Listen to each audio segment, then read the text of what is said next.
नमस्कार आदाब, मैं हूं मोहम्मद इमरान। हा और नाना के बीच लोकसभा में वक्फ संशोधन अधिनियम पारित हो गया है। 288 समर्थन में वोट डले और 232 विपक्ष में डले हैं। देर रात तक संसद में बहस चली और फाइनली लोकसभा में ये बिल पास हो चुका है। अब राज्यसभा में इसको लेकर चर्चाएं हो रही हैं, लेकिन इस सब के बीच कई सवाल अनसुलझे हैं। जैसे वक्फ कौन कर सकता है, वक्फ अधिनियम जो पहले था और अब अमेंडमेंट हुई है उसमें क्या अंतर है। उसके अलावा कई अन्य ऐसे प्रोविजंस हैं जिसको लेकर विपक्ष लगातार सवाल उठा रहा है और कह रहा है कि मुसलमानों के हितों की रक्षा नहीं हो सकती। आप इस वीडियो को आखिरी तक देखिए तो आपको वक्फ संशोधन अधिनियम की ABCD पूरी पता चल जाएगी। चलिए सिलसिलेवार तरीके से बताता हूँ आखिर अब क्या हुआ है। वक्फ संशोधन बिल 2025, इसका नाम दिया गया है unified Waqf management empowerment efficiency and development, यानी शॉर्टकट में बोले तो उम्मीद किसकी है, मुसलमानों की है या गैर मुसलमानों की, ये कहना जल्दबाजी होगी। लेकिन उम्मीद शॉर्ट फॉर्म रखी गई है और इस वक्त लोकसभा में संशोधन बिल पारित हो चुका है। राज्यसभा में इस पर चर्चा हो रही है। मैं आपको बता दूं, सत्ता पक्ष का तर्क है कि मुस्लिम वेलफेयर होगा इससे, लेकिन आप सोचिए जब मुसलमान सड़क पर नमाज पढ़ता है तो उसकी बेइज्जती की जाती है, मना कर दिया जाता है, कह दिया जाता है कि सड़क पर नमाज पढ़ी तो पासपोर्ट रद्द हो जाएगा। गोरक्षा के नाम पर हत्याएं कर दी जाती हैं। किसी का नाम भूले से भी किसी केस में आ जाए, सुनवाई बाद में होगी, पहले बुलडोजर चल जाएगा उसके घर पर। अब आप देखिए इस तरह का व्यवहार करने वाली सरकार क्या वेलफेयर कर सकती है। पहले तो इन सब में वेलफेयर होना चाहिए था, लेकिन वेलफेयर हो रहा है तो वक्फ बोर्ड में। लेकिन जिस पे सबसे ज़्यादा विवाद है वो है जो वक्फ बोर्ड की जो कमेटी बनेगी, उसमें मैं आपको बता दूं कि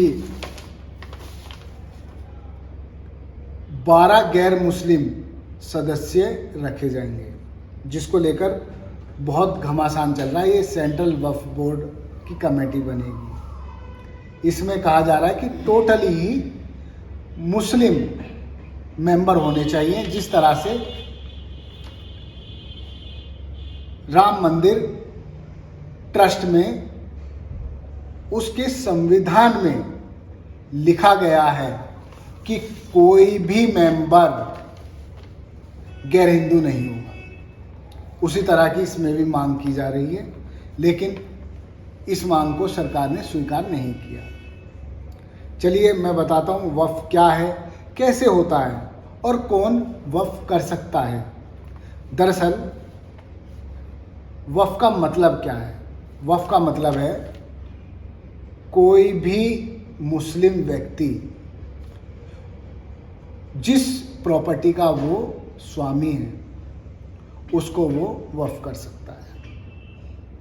और कोई भी ऐसा व्यक्ति जिसने 5 साल पहले इस्लाम अपनाया हो, वो भी अपनी ज़मीन का, जायदाद का वक्फ कर सकता है। ये तो हुआ वक्फ का मामला। उसके अलावा वक्फ एक्ट 1954 के तहत ही राज्यों में वक्फ बोर्ड का गठन किया गया है।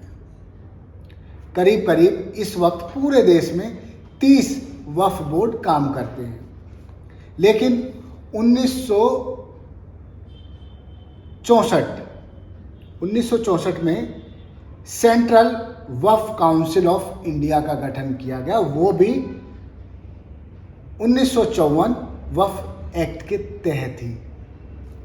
अब इसमें आगे चल के कई बार संशोधन अपेक्षित था, जैसे जैसे डेमोग्राफी चेंज हो रही है देश की, सोचा गया कि चेंजेस भी किए जाएं और वक्फ को मजबूत किया जाए ताकि वक्फ की ज़मीन पर कोई भी व्यक्ति कब्जा ना कर सके, कोई सरकार कब्जा ना कर सके। इसी को लेकर 1995 में कुछ संशोधन किए गए, जिसमें वक्फ की संपत्ति की पूरी रक्षा करने की बात कही गई। कोई सरकारी गैर सरकारी संस्था या व्यक्ति वक्फ की ज़मीन पर कब्जा नहीं कर सकते थे। यदि करते तो उनके खिलाफ तुरंत एक्शन लिया जाता था। 2013 में कुछ और अमेंडमेंट होते हैं, उसमें कहा जाता है कि कोई भी सरकार वक्फ की ज़मीन पर अपना अधिकार नहीं जमा सकती। मैं आपको एक बात और बता दूं, जो वक्फ की ज़मीन होती है उसको किसी को ट्रांसफ़र नहीं किया जा सकता। ये ज़मीन अल्लाह के नाम पर होती है और अल्लाह ही इसका मालिक है। जिस वक्त दस्तावेज की प्रक्रिया नियम भी शुरू नहीं थे, तब से वक्फ चला रहा है। बहुत सी प्रॉपर्टी ऐसी है जो बिना दस्तावेज के ही वक्फ हो गई और माना गया कि ये अब अल्लाह के नाम पर है, और जो इससे कमाई आती है उस कमाई को कोई भी व्यक्ति अपने निजी या किसी निजी व्यक्ति के वेलफेयर के लिए खर्च नहीं कर सकता। सामाजिक कार्य के लिए इससे कमाया धन खर्च किया जा सकता है। मैं आपको बता दूं कि सरकार ने क्या कहा। सरकार ने कहा कि वक्फ की संपत्ति के मैनेजमेंट और कंट्रोल के लिए वक्फ संशोधन बिल 2025 लाया गया है।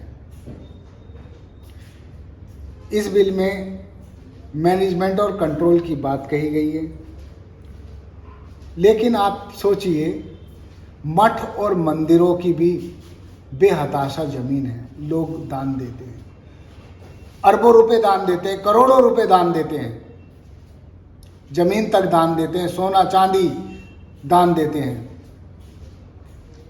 उस दान पर खून खराबा होता है, झगड़ा होता है, विवाद होता है, लेकिन उसके लिए मैनेजमेंट और कंट्रोल करने के लिए सरकार ने फिलहाल कोई भी रूपरेखा नहीं बनाई है और ना ही सोची है अब तक।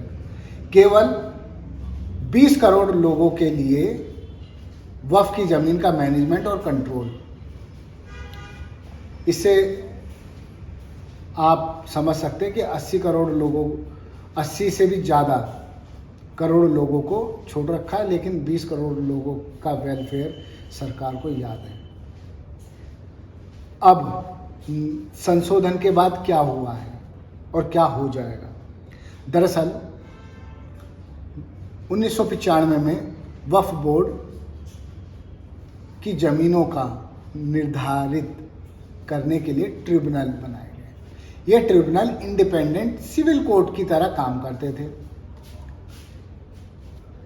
इस ट्रिब्यूनल का निर्णय ऐसा होता था जिसको सिविल कोर्ट में जाके चैलेंज नहीं किया जा सकता था। ऐसा मान लिया जाए कि इसका फैसला ही अंतिम होता था। लेकिन अब क्या हुआ, अब इसके फैसले को चैलेंज किया जा सकता है। और दूसरा सबसे बड़ा जो बदलाव हुआ है वो ये हुआ है कि वक्फ की ज़मीन पर कोई विवाद है, कोई मामला है, तो उसमें अंतिम निर्णय संबंधित जिलाधिकारी का होगा। जिलाधिकारी तय करेंगे कि वक्फ की ज़मीन है या नहीं है। उसके अलावा जो सरकार ज़मीन नहीं ले सकती थी, इसमें कुछ गुंजाइश दे दी गई है। खैर, पूरा विवाद चल रहा है, पक्ष विपक्ष आमने सामने, लेकिन मोदी सरकार ने एक बार फिर से कर दिखाया जो नामुमकिन था। किसानों के लिए वेलफेयर के बिल लाए गए, किसानों ने दुत्कार दिए, धरना दिया, सब किया। उनका क्या वेलफेयर हुआ आज तक सरकार ने नहीं बताया। इसी तरह इस बिल में भी कैसे मुस्लिमों का वेलफेयर होगा ये देखना होगा। लेकिन लोकसभा में गृह मंत्री अमित शाह ने कहा कि वक्फ बोर्ड में गैर मुसलमानों को नहीं लिया जाएगा, लेकिन बिल में लिखा है। अब बिल को सही मानेंगे या गृह मंत्री जी की बात को सही मानेंगे, ये भी सोचने की बात है। लेकिन मैं आपको बता दूं एक एक्चुअल फैक्ट क्या है। भारत में इस वक्त रेलवे डिफेंस के बाद वक्फ बोर्ड पर ही बहुत बड़ी ज़मीन है। ज़मीन अलग अलग जगह पर है। बताया जाता है कि कई जगह तो वक्फ बोर्ड की ऐसी ज़मीन है जहां बेशकीमती हो गई है। बड़े बड़े लोगों ने अपने बड़े बड़े बंगले बना लिए हैं, कब्जे कर लिए हैं। उनको बहुत खतरा था यदि ये संशोधन नहीं होता। खैर, अब इस संशोधन के लिए जो जेपीसी बनाई गई थी उसको हेड किया जो कांग्रेस से भाजपा में आए थे सांसद जगदम्बिका पाल ने। उन्होंने 14 संशोधन स्वीकार किए और फिर बिल फाइनल कर दिया और कह दिया कि अब इसमें कोई संशोधन नहीं होगा। जो वाजिब मांग थी उसको मान ली गई। लेकिन इस सब के बीच कांग्रेस के सांसद इमरान मसूद ने भी एक डिमांड कर दी है कि मुझे भी राम मंदिर ट्रस्ट में सदस्य नामित किया जाए। मैं भी राम का वंशज हूँ, इस तरह का उन्होंने बयान दिया। खैर, राजनीति होगी या नहीं ये आने वाला समय बताएगा। लेकिन अब राज्यसभा में ये पूरा मामला चर्चा में है। इस पर जितने सांसद हैं वो अपने अपने विचार रखेंगे। उसके बाद जब ये राज्यसभा से पास हो जाएगा तो मानिए राष्ट्रपति की भी सहमति मिल ही जाएगी, तो ये बिल एनफोर्समेंट हो जाएगा। धन्यवाद। आप देखते रहिए जय हिंद जनाब। चैनल को लाइक और सब्सक्राइब करना ना भूलें। जय हिंद।